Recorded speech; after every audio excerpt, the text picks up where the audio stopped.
Le private equity est relativement récent. Jusqu'il y a peu, c'était une classe d'actifs essentiellement réservée aux institutionnels.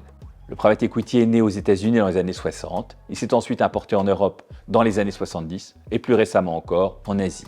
Par ailleurs, la structure et le fonctionnement de cette classe d'actifs l'a limité à des investisseurs sophistiqués. Enfin, les tickets d'entrée prohibitifs de l'époque, on parle de 20 à 30 millions d'euros d'investissement par fonds, ont longtemps réservé ce type d'investissement aux fonds de pension, aux compagnies d'assurance et aux banques d'investissement. C'était sans compter sur les évolutions technologiques et opérationnelles que nous avons vécues ces dernières années, qui ont permis un accès plus large au private equity sans sacrifier sa qualité pour le plus grand bénéfice des particuliers. En premier lieu, le capital investissement a pu générer des performances historiques plutôt très convaincantes historiquement. Sur les 20 dernières années, le private equity a généré une performance moyenne annuelle de 13,4% contre environ 9% annualisé pour le MSCI World, indice représentatif de l'économie mondiale. Évidemment, on ne redira jamais assez, les performances passées ne présagent en aucun cas des performances futures et investir en private equity comporte des risques sur lesquels nous reviendrons dans le cadre d'une vidéo détaillée. Néanmoins, cette surperformance historique sur longue période n'est pas le fruit du hasard. Elle s'explique par les différents leviers dont disposent les fonds de private equity pour accompagner les entreprises qu'ils financent dans la création de valeur.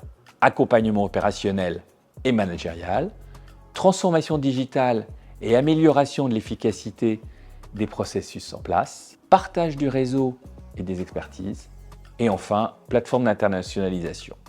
En fait, investir en private equity, c'est accompagner l'économie réelle.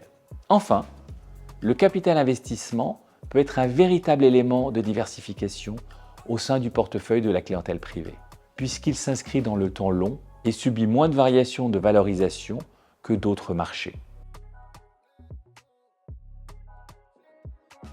Une autre caractéristique fondamentale du private equity est son illiquidité.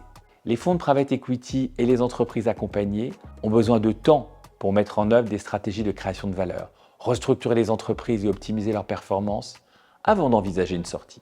Générer de la croissance, créer des emplois, développer sa base de clientèle, s'ouvrir à l'international ou consolider sa position de marché ne se fait pas en un jour.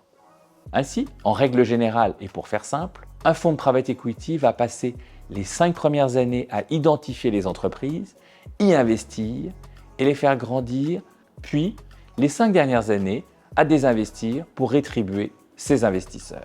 Par ailleurs, contrairement aux actions cotées en bourse par exemple, les parts de private equity ne sont pas échangées sur des marchés publics où elles peuvent être achetées ou vendues rapidement.